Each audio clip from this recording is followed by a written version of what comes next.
Hi, everybody. Thanks for being here. My name is Stacy Morrison, and I'm going to moderate this panel of fun. I just promised someone I wouldn't make her cry like I did in the last session, but we will. We'll talk about a little bit of everything.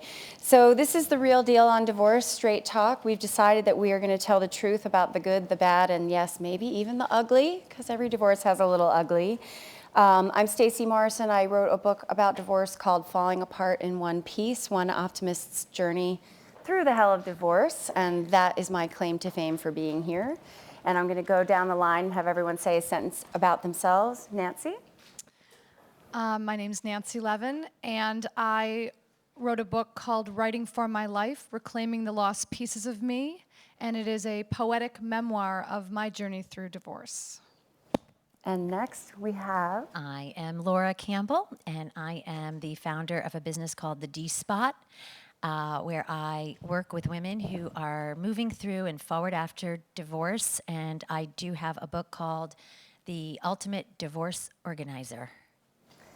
Great, but all of these books are amazing, by the way, and all available. And our most famous guest is, About that, please. actually, I'm Nicole Feuer, one of the founders of Startup Smart. If I haven't met everybody.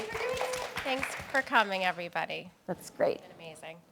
Okay, well, we have had quite a bit of fun chatting in email. There's always a little bit of dishing and doing, but I think one of the things that surprised me most in divorce is that there was a lot of joy and self-discovery and good things that came afterward.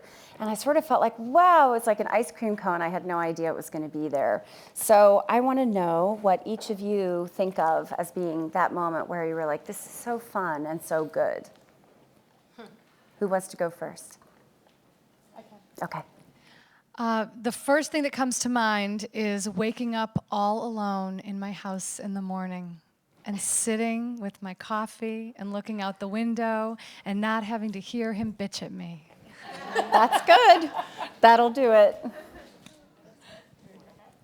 So, the first moment I had fun, or it was fun, I think, well, one of them was just laying spread eagle at night, getting ready to go to bed in my bed, all right. Like just the space and rolling over and not having a side, right. You know. I didn't have a side anymore, which was a little confusing, but I got used to it really quickly. And the other part, I think, of the fun was like finding my super sexy self again and putting on whatever I wanted and strutting it. You know, what do they call it? Swagger? I found a swagger, right. And I didn't even know that I could have a swagger. And that was really, I think, it was a lot of fun to find that. I haven't found a swagger yet. I haven't.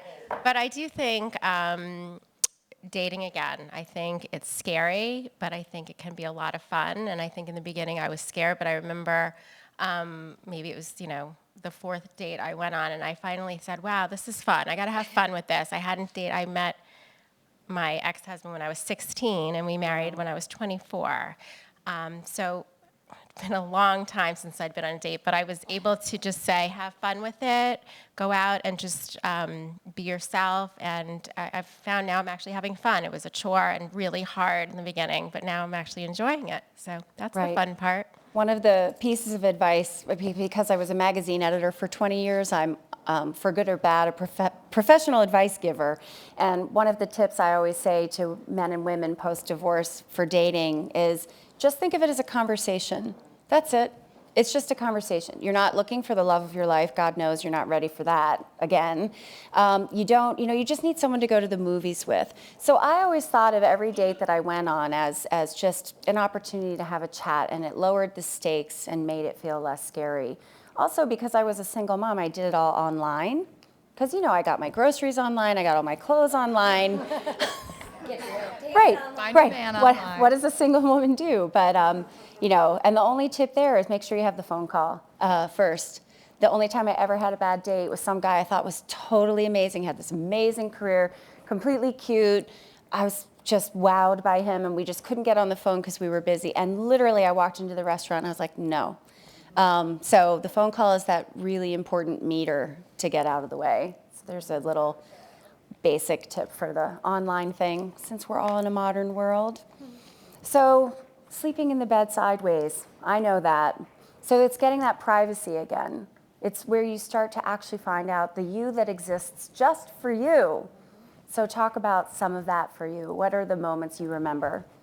For me, I had been in unit for so long, and I realized that I hadn't made a decision on my own in so long. Decision making, I couldn't believe it. It was very empowering to feel that I had no one else that I was bouncing everything off of, that I actually had to be a grown-up and make hard decisions on my own. And I think it can be scary, but I found it so empowering to feel for the first time that I made good decisions, and the independence that I feel is great.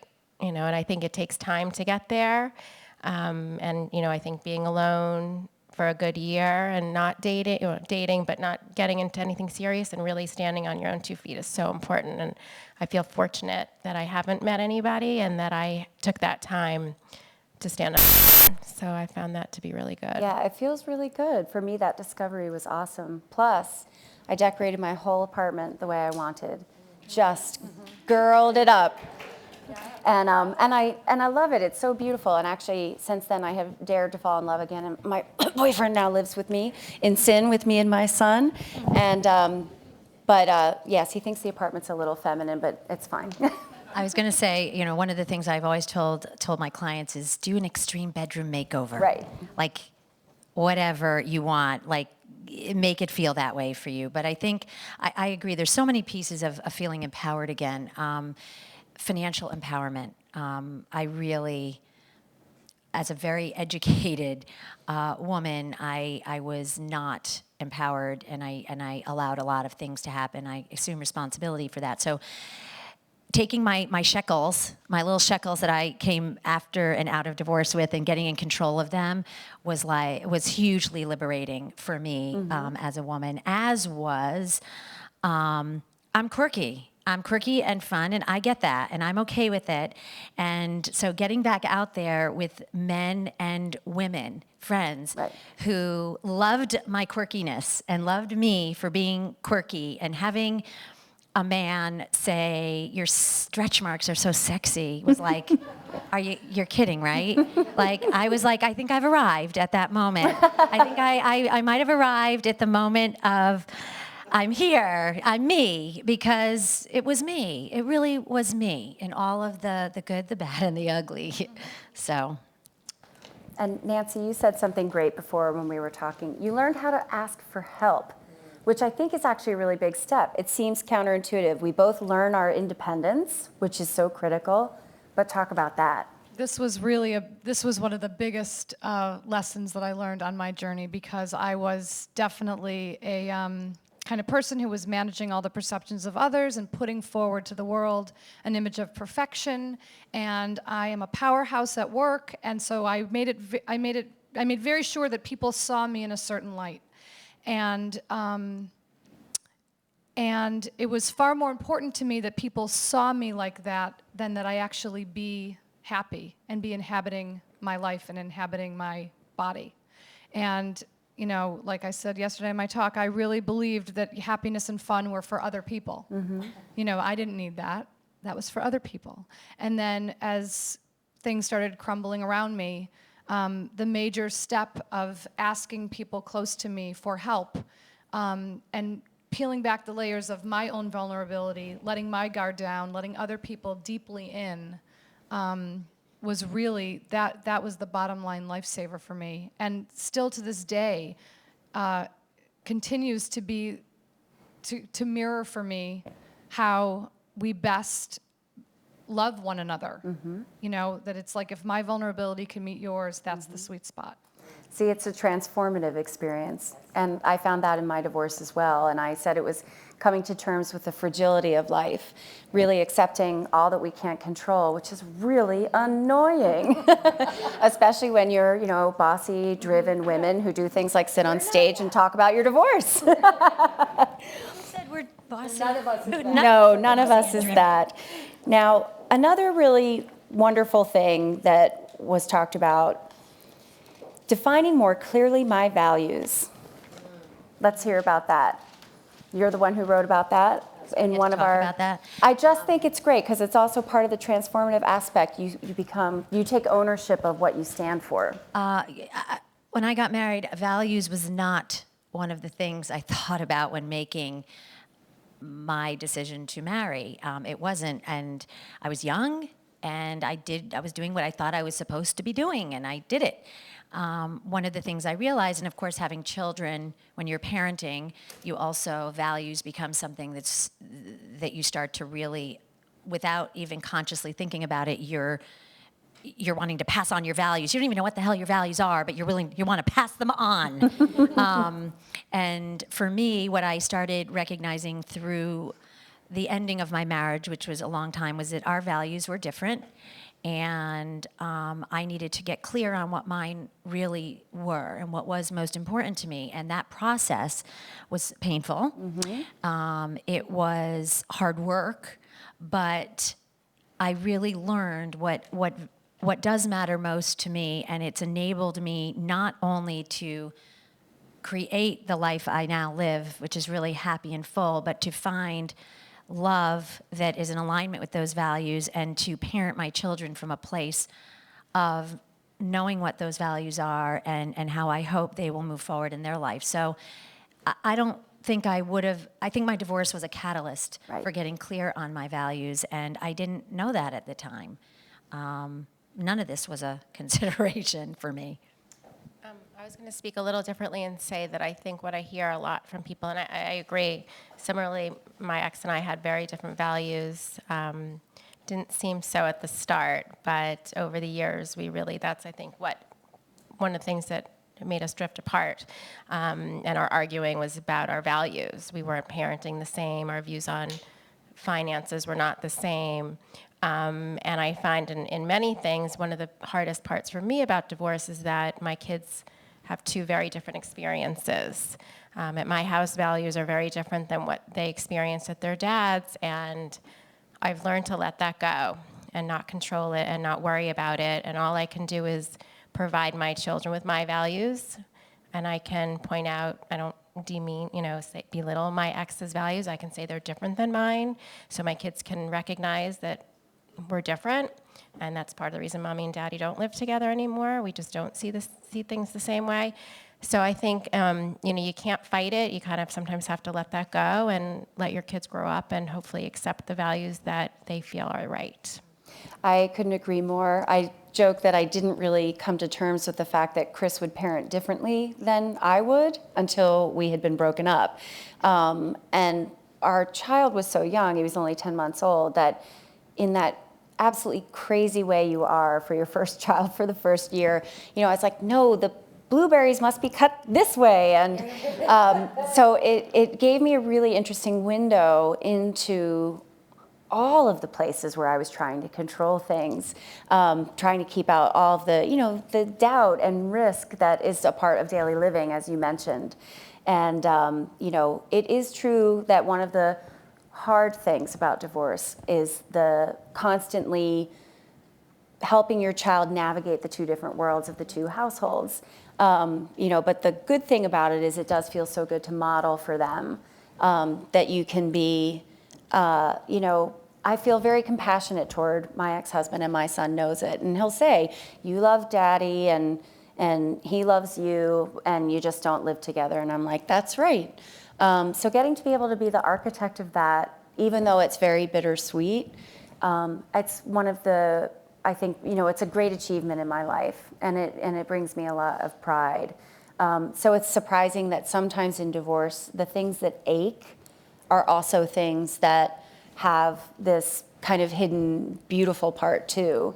And I think that's something I really took away from divorce. It's everything all at once. Life is always everything all at once. It's just that we have gotten very good at compartmentalizing things.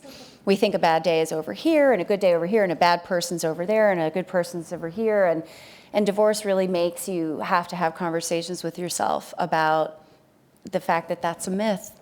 I think I'm better for knowing it. And as you say, I'm more vulnerable. I'm still a little bit of a big, intense broad, but I definitely have that soft side out there for more people to see than I did before. So let's talk about a little bit more of the bad, because there is some bad. I think one of the surprising things for me is that the grief never goes away. It comes to visit less often. It hurts a little less deeply. But in my book, I said, I stubbed my toe, there's a temporary ouch, and then it's gone. When I turned 40 for some reason, we had been divorced for 6 years. I was devastated to be 40 without a life partner. It just felt like, how can this be where I am? And I still find Mother's Day tough, especially because my first Mother's Days, when things were so rough, Zach was a baby. So everybody else in the world was celebrating Mother's Day. And I would go out with Zach. And actually this one time, we were sitting opposite each other, and he had just gotten sort of, old enough to sit there and eat and decide what he wanted. And I just started to cry because I was like, this is my family. And then the waitress comes up. I was like, oh, nothing, we're fine. Thanks, a little more coffee. But talk about where the grief settles in your life and where you still experience. Why don't you start, Nancy? So I don't have children. And it's interesting getting divorced without children, because there isn't something that is holding us together eternally. And for me, a lot of the grief actually settles in because the way that our separation and divorce came about, though it was a process over time, it was actually quite sudden when the end came. And I had no idea that the last time I saw him would be the last time I saw him. Wow. So the grief settles in over me in terms of no sense of closure. And because as part of the filing for divorce, there was a restraining order involved.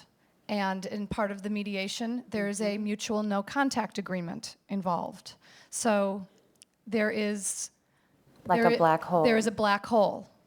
And I have done a lot of personal work around letting go and around, the things I cannot control and all of this. However, there can be a sucker punch that comes out of the bend, Right. that is like, it can be something as simple as a bill coming in the mail that still has both of our names on it. One thing I forgot to change, or whatever it is, something random.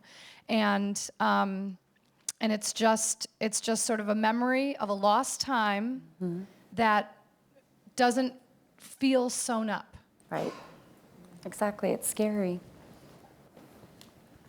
Okay, I don't have a black hole. I have to see him all the time. Let me just say, every game, every parent-teacher conference, and therein lies a difference, and no good and bad. No, it is the way it is. It's the real deal. We're talking the real deal. Right. Okay, we're talking the real deal. But I think for me, the grief is less about the grief of the loss of my marriage to him, because it was the right decision for both of us, and more in these frequently occurring moments of, this is not how I thought it would be. Right. And so I don't miss it or us or that. But my oldest is, I'll give you a quickie example. My oldest son is looking at colleges now, and that sugar-coated vision of us all going together and taking a tour, like all the other mommies and daddies and everybody, that happy horse shit. Sorry. I'm not going on a lot of those visits. His father and stepmother are. And so I trust his father, and I trust they have a fabulous relationship, and he's going to see schools, and it's going to be great, and he's going to share with me, and I don't want to get hung up on what I thought it was going to be. Exactly. And so those come all the time. It doesn't matter how long you've been divorced. You got kids, if you have children and you do have to consistently experience these things, they come up. And so those are the little moments of grief and loss that I do feel. Exactly. And Nicole, you have a particular circumstance you're going through, right? Oh, wait, unless I mixed, I have unless so I mixed many. up. I'm not sure. No, it's that he's getting married. Exactly. I was like, wait, I couldn't have gotten that I don't detail know, wrong. That's not causing me grief. Right, but what, exactly? I think that we talked good and bad all the many weeks, and I think we all feel that we're very glad to be divorced and that the marriage was not right for us. But of course, that comes a lot of bad with that, or difficult times, I should say, also. And a few hard ones for me are my kids still wishing we were together, and that never stops. I don't know if they'll ever get over that. And they're thrilled that we get along so well, and we do, but it's a constant reminder all the time that their parents are not together and it's hard for them. That causes me a lot of grief, that I wasn't able to stay married and that I don't have an intact family. And all I can do is make our situation as best as I can. And I think my kids are thrilled that we are doing a great job of that, but there's a constant reminder that we're not an intact family. And my ex getting remarried, I think, is interesting. I think we've only been divorced a year, and so it's very fast. And again, it's one of those value differences between us. I think he went way too fast, and even my children feel that way. And I'm powerless.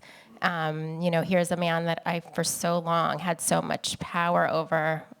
And he listened to me and respected my opinions, and now really my opinions don't matter anymore. Another woman's opinions matter more. So that's difficult and causes me grief because I'm mostly looking in the best interest of my children. Mm-hmm. And so it's very, very difficult to feel that he doesn't see things the way I do. So in other words, to get very personal, here he is, he's getting married in 2 weeks. And very simply, he's deciding to sleep in the city with his fiancée, and my kids are going home to their home with a babysitter.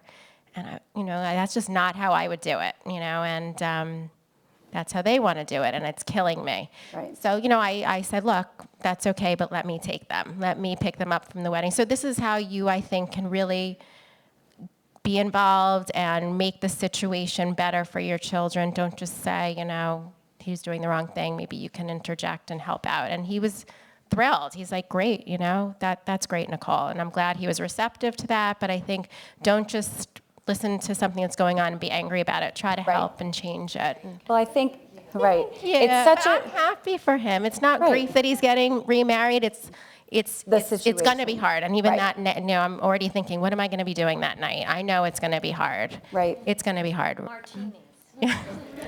Exactly. Or a chick flick. But I think one of the things I want to bring out for the audience is, the really important thing there is your clarity in the separation. And of course, the thing that makes divorce so painful is that the process of separating is so complicated. You have all those years, all those shared memories. You are, dividing up furniture and money and your children's time, and it just all feels terrible because it's such I always thought of it like, like a sweater. Like it was just like the fibers coming unraveled, and how much work that took to make the sweater. And but the clarity in what part is you and what part is him, and that whatever, I think, getting caught up in who's right and wrong, like you just don't. You're just like, the way you said it is so smart, just different choices, and that's okay. And you need to make that okay for your kids, yes, but you need to make it okay for you. And I think that's one of the things that we forget. We talk so much about the kids. It's for us first. That's why they tell you on the plane, oxygen mask goes on you first. I think when you're going through hard times is to remember that's your responsibility to your children, is to do all the work you have to do to make yourself free. They'll know if you're lying. They'll know if you're still hurting. They'll know. And it's okay for them to see the grief. I know my son, he saw a lot of me lying down on the floor crying with a little 2.5-year-old walking around me going, Mama, Mama, cry.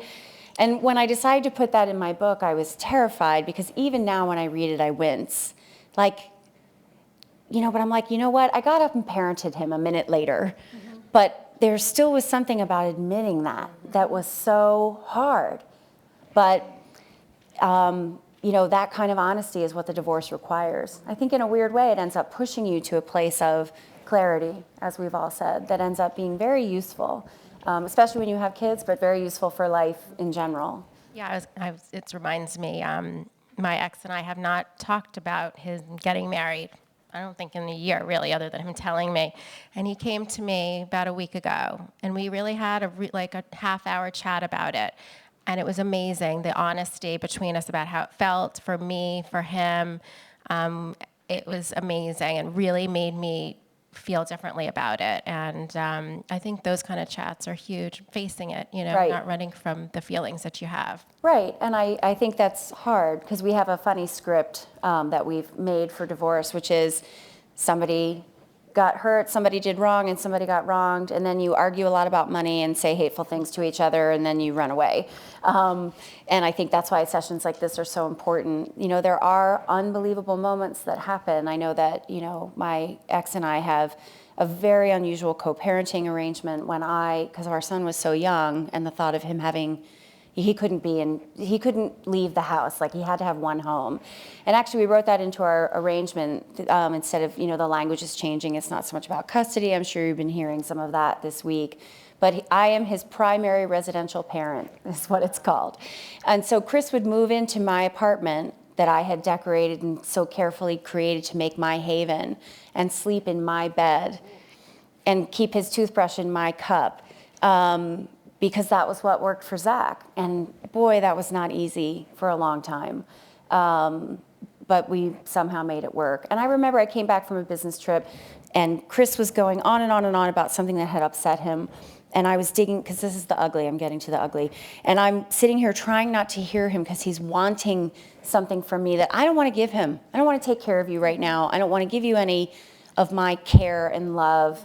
And so he finally says, "Can't you react to me with some compassion?" And I looked up at him and stood up and screamed full force, "Compassion? Compassion, you don't get to have that anymore. You left me." But that was honest. And that the key thing was, and then we moved on.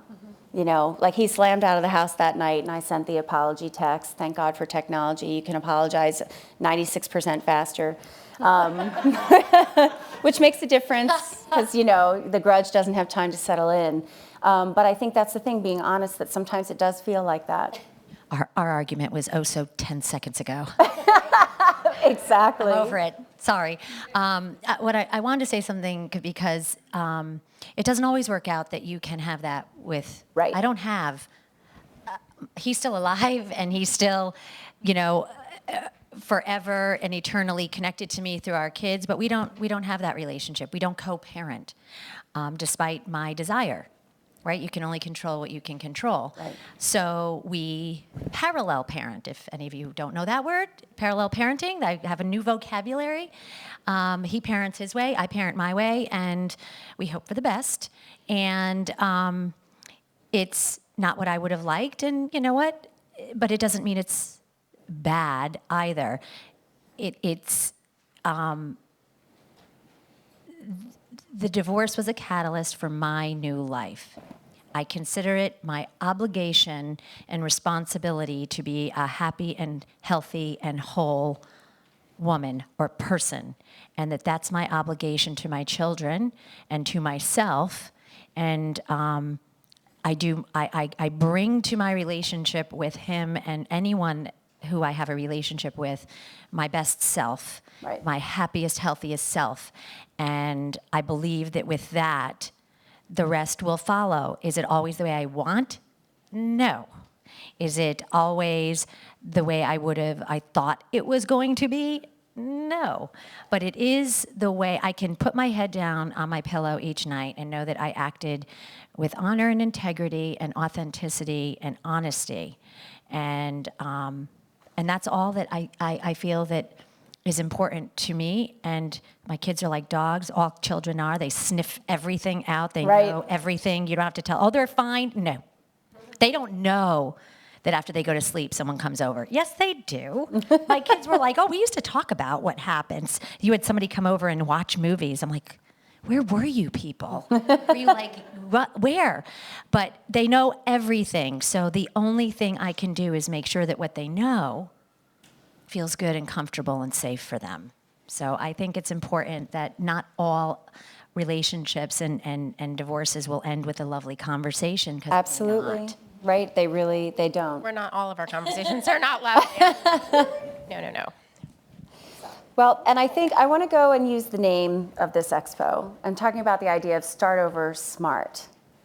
What is something you look back and you're like, wow, that was really smart of me to do that? I'm so proud that that's what I did. Go ahead. Very succinctly, I'm very glad that I finally stopped trying to fix him, save the marriage, and instead decided to heal myself. Perfect. Well said. I know, exactly. Right, I was going to talk about my decorating again. I mean, no, there's not much to add. I mean, that, creating a new story, and not letting the story be the divorce, Right. not letting the story be what was, make the story about what is going to be, and anyone that thinks that it's just going to happen magically, there's some magic happy life pill, or it doesn't. It takes constant and never-ending work and improvement and progress. And that's all that we can do, one step at a time, one day at a time, one choice at a time, and get through to going to sleep at night and saying, I nailed today. I nailed it. I nailed the day, and I'm going to bed now. Right. That's all we can hope for. I will say, because I'm painting a very nice picture of my divorce, and it was a very contentious divorce, just so you know. And I am a divorce mediator, and I never stopped trying to get along with him. And I think that's what I'm most proud of. Even when he was just horrible, I continued to say, we can't do this. We're going to destroy the kids. And I kept at it. I never stooped to that. And it worked. Eventually he transformed. And so it's never too late to get a better situation. And I feel we both now really do it in a smart way. Right. And for me, my smart was that I learned to get better with it is. It just is.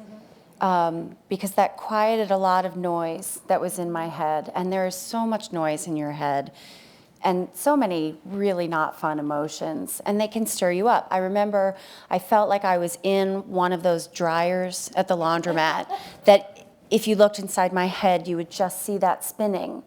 And when I started to say, it just is that my house needs $70,000 worth of repairs. It just is that we are not getting along right now, and I have to go on a business trip and leave my son with him when I'm so angry.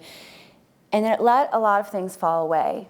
And because because so much in divorce is you don't get to control so much of it. So when you could look at the little teeny tiny piece that you get to control, it suddenly looks like a lot more interesting territory, right? Yes, but along the lines of exactly what you're saying, I think there's so much in the allowing and accepting. Right. And another piece of this is, I think, we learn to be more gentle with ourselves. Absolutely. And even what you were just saying about, the part that is, that it is okay that in one moment I am furious and frustrated and want him to sign the divorce papers, and yet in the next moment I wish he'd break the door down and come back for me. Right. And that's real. And not to judge that, not to Right. beat myself up about it, not to question it. There was a period of time that every day I was crying, and I would call a friend of mine and be like, I'm still crying. As if this was shy. And she's like, yes, and you will be, And to stop being to stop judging, or to stop even just constantly monitoring Yes. the behavior and just accepting and allowing what is. Well, and I think that captures something. In the same way that all of us probably had an idea about how our marriage was going to go, and P.S., not end here, we also come to divorce with an idea of how it's going to go.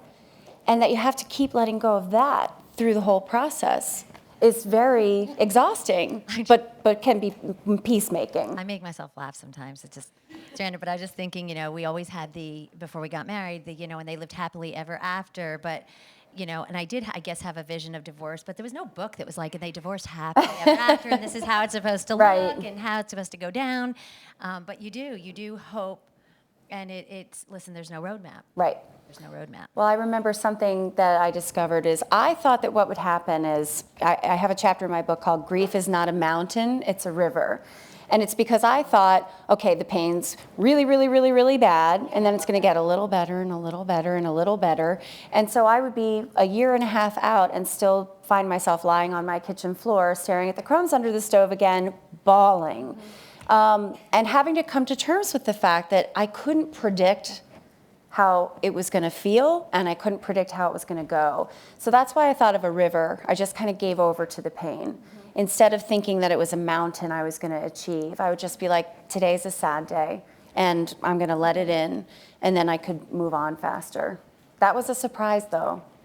And probably one of the biggest surprises for me that I wasn't expecting in my divorce is that I'm the breadwinner, so I have to pay him. I thought because we were married for 18 years and I paid for everything for 18 years, that was long enough. Right. But that's not how that works. And so I was shocked. Right. I was shocked that that's how it came down. And Cheryl Richardson, who some of you may have heard this morning, is one of my closest friends. And she said to me, just think that it's for a finite period of time. And she said, just think that you're paying a tuition on the finest self-empowerment PhD program. And I'll tell you that on the first of every month, when I have to make a payment, like I did this morning, Oh my gosh, wow. it's what I think, and it helps. See, that's brilliant. Reframing is so much of what helps us get through hard times. It's the decision that you make to take what hurts you and think about it in a different way. And that is an unbelievable story. Applause to your friend for coming up with that idea. Yeah, when you have bad moments and they're just feelings, someone once said to me, they're just feelings. Right. So you need to just feel Have them. accept them, and distract yourself. Go do something that makes you feel good. You don't have to sit there and just feel bad. Right. Go do something positive. Call a friend. Do something. I always say there's a moment where you know that you are turning for the good. You still have a lot of tears ahead of you probably, but I remember when I finally really felt like I needed to start eating something besides frozen dinners again. Was when I was like, okay. And the way I thought of it was it's the soft green grass that grows after, a forest fire, when everything's all black and devastated and still smoking, but you just see that first sign. And so I remember seeing it and being like, yay, me. And then I looked for them. I kept looking for all the different ways as I kept crossing another threshold, started working out again and those kinds of things. And because self-care really falls to the side, obviously, when you're having such a deep trauma. But it did feel so much like love for myself when it came back.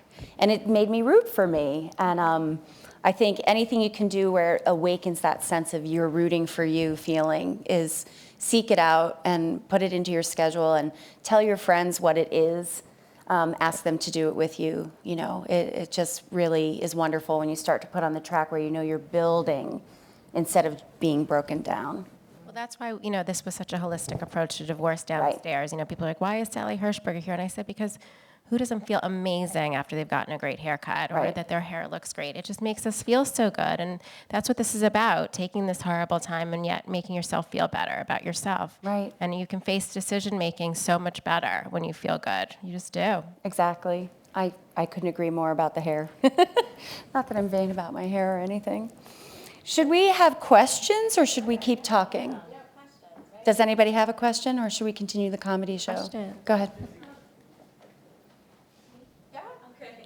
I was just wondering, a lot of what you're sharing with us is very helpful, but it seems to me that it's different if you're the one who initiates the divorce. Right. Or if you're the one who hears the news, Right. unexpectedly or expectedly. I can imagine that there are different feelings that follow depending on that. Right. Well, it's interesting because my ex and I did have one of those cinematic, good divorces. Actually, I have to tell you a funny story before I get back to that. Is New York Magazine asked me to write a story called The Good Divorce, and I couldn't find anybody to participate in the story except me. And I'd already written a book. But one of the things I say in the book is that this is not Chris's story. He would tell a different story. And I thank him in the beginning of the book for letting me tell my story, which both is and isn't his. And I think you're so right. Now, because Chris and I have stayed close, watching him move through the different stages was quite interesting. We both had times that we needed to lean on each other so much. And there was a moment for Chris where I could see all of the doubt about his decision come and land on him. And fortunately, at the time I saw that, I was in a relatively stable and good place. I'm sure I would have taken advantage of it if I had not been, and was able to be a support for him. Although that was one of the most profoundly confusing things ever, to be offering support to somebody who had hurt me so deeply. But he did it for me as well. I had a terrible moment where, just the parenting gone so wrong that you're sure your child isn't going to survive. And of course, now I can't even quite remember what it was that I had done to Zach that was so terrible. But so I just was crying beyond belief because I was so disgusted with myself and my lack of self-control. And Chris came into the bedroom because we were doing a handoff, and came over to me and put his hand on my back, and he said, "You're a good mom." And of course, then I just cried even harder. So there is a lot on both sides, and I think it is important to remember that the other person suffers grief, the other person suffers loss, the other person goes through doubts and uncertainty. It's so hard to make a decision like that.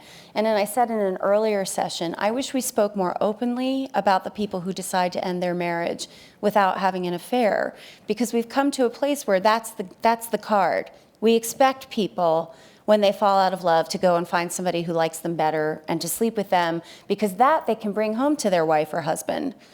I don't love you because I'm sleeping with somebody else. When the fact that my husband could sit down and say to me, "I don't love you anymore and I don't want to be with you." Whoa, can you imagine how hard that was to say? And I will always respect him for doing that, even though it took me a couple years to get there. But, and I think it would be so much better for our culture, so much more holistic, if we could understand divorce happens to everybody in that circumstance and have sympathy for all of the parties. So that's a fantastic question. I was really happy that you asked that question because I just recently wrote about this, and I was the one who initiated.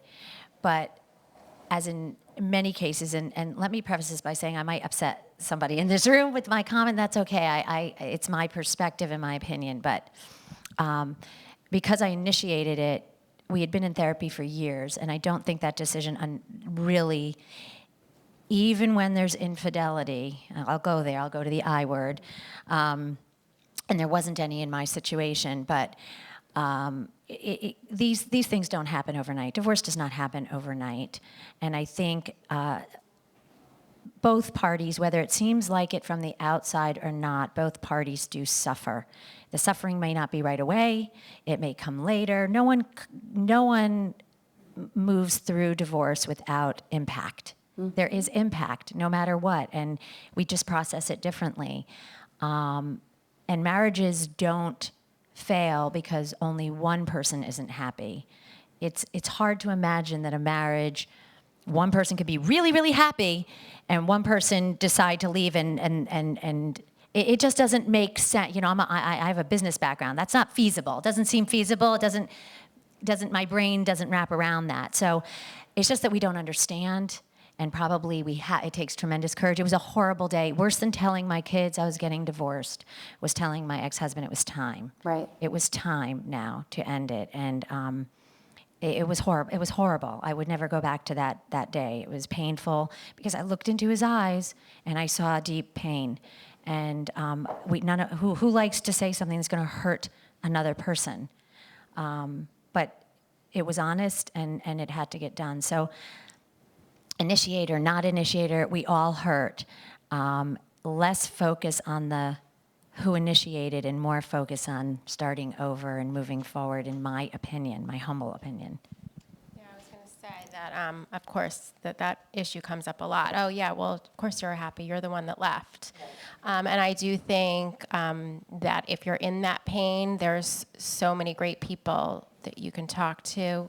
She is a divorce coach that can make you see that you weren't so happy, or maybe, you are going to be better off in the end. It may not feel like it now because you have to get past the pain that someone left me. And I think after that work has been done, you'll probably say, oh yeah, he wasn't so nice to me, or we weren't so happy. But it takes some time you have to get past that initial, I can't believe he left me. I can't believe he left me with a 10-month-old. And but you have to work on that. And then you'll start to see that he did me a favor, because I wasn't going to be happy. And if he didn't love me, well, do I really want to be with someone like that? But that takes time. Yeah, Chris, my ex-husband told me that he thought we weren't happy and we hadn't been for a long time. And I actually, at that moment, really thought we were happier than we'd ever been. And it was only in the process of breaking up that I could see that I had curled into myself, waiting for Chris to be happy with the life that we were living, knowing that he wasn't, and trying to keep it as just his problem. He'll figure it out, and then this is going to be fine. And that was mind-blowing for me. I'm a very, I'm a professional advice giver, and it's always so shocking that all this advice I'd given, heard none of it. But again, it's so important to know, this is what it is to be human. And I tell my son now, I say, I fail every day, as do we all. And I want him to live life with that kind of a sense of resilience and fearlessness, actually. If you go in life feeling like every day you maybe fail at being the person you wanted to be, but guess what? You get to start again tomorrow. I love the yogic idea of practice. That's what I say to Zach. Life is practice. Every day we try to do our best, and then we try again the next day. And that kind of thinking really got me through my divorce as well. I was like, okay, all right, today I told Chris, you can't have any of my bleeping money. All right, I do better tomorrow. And things like that carry you through. Any other questions? Back here on this side went up first. Hi, I was wondering if you could talk a little bit about the F word, the failure word. Right. And because I know that a lot of comes, a lot of guilt with that. A lot of people think that their marriage was a failure or that they took the easy way out. And I know how I feel about that. I was just wondering how you reframe that for yourselves and apply I know it. you'll have something great to say on that. Nancy. I have many things to say, but I know Nancy's going to have a good one. This was a huge issue for me, the failure aspect, which was why, especially what I had mentioned earlier about, projecting this image of perfection out. And it was really a turning point for me when I realized that the real failure would be staying and continuing to live like that. And it was a process over years, because when sort of the seed of divorce was planted to when the divorce was filed was over 2 years. And it really became finally about knowing that saving myself was ultimately the only thing that I had any desire to do. Right. I think of failure two ways, and since this is the real deal, I'm going to start with the real truth-telling one that I actually don't even really like to say out loud. I still feel like it was a failure today, still, even though I've turned my divorce into this beautiful piece of art that is my proudest achievement in my life. Here's when I feel it. I go to a beach resort with my son, and I see all those happy families. I walk into a party, and I feel like I'm the only single woman there. I go to Family Friday at the school, and everybody has two parents standing behind them. What I've learned to do with that is remind myself that that pinprick is not failure, that what it is it's grief for what is gone, and it is gone. And it does make life simpler to have an intact family. It is simpler to be married to the person that you lived with for 15 years. So then I come back at those feelings with my business side, and here's this. Failure is fantastic in business. You're supposed to choose high-risk things with a low cost of failure so that you learn. This is called innovation. This is what leads into new and exciting places. So when I think about, I feel the fail feeling, and I automatically go, you know what? I wouldn't give up almost everything of what I lived in that marriage. He changed my life. And so I go back to what was the win and what was the success and what are the memories that I keep. And so even when things end badly, you go back to what did it feel like when I fell in love? That was magical, and I didn't want to give away the magic. And so that makes me get past that sense that there's some irredeemable wrong in being divorced. I use a lot of F words, but never failure. I'm We knew that about you. One of those girls. And I never think about it that way. I never have. And my mother and I spoke yesterday because my parents are married 48 years, and they actually have one of those marriages that it's really good and they're really happy, and which made it really difficult when I got divorced because I was surrounded. They really wanted to understand, and they really couldn't on a very deep core level. However, I have a really extraordinary love now, and I owe it to my marriage because everything I learned about deep, extraordinary love, I learned in this painful journey and soulful journey, Right. and all of the things that have come out of the 8 years since I've been divorced. So I really, it was meant to be. We were meant to have had our union and our children, and I was meant to do everything I've done to prepare me for what is extraordinary because it's there. I Right. just didn't see it for a long time and wasn't ready for it for a long Exactly. time. Fantastic. For me, failure, I have to say, I've talked about this a lot because that is the word so many people use when they talk to me about their divorce. And like you, I never felt like a failure, but I have to say that I worked so hard at trying to keep my marriage together. And I think I worked so hard at it that by the time I realized that every effort I did was not working, I did not feel like I failed. I felt like I was very courageous to make that change. And I think that's the way most of my friends said to me, wow, I'm so impressed, or I'm so proud of you, or nobody ever looked at it like I failed. My ex did, and he would say, I feel like we failed. And I used to say, how can you say that? We tried this, we tried that, nothing worked. I think we would have been failures if we had stayed together and ruined our children because I did not want them to grow up in a home with fighting parents. That would have been the failure. Right. And I think we have one last question, if anyone else. Back corner. You guys were talking about the smart things that you did. Could you share maybe some of the not so smart things you did? Oh, we didn't do any of those. No. For me, it's a fast one. Your own sense, I found that I lost my own sense of judgment. I'm very confident, as you might have noticed, and,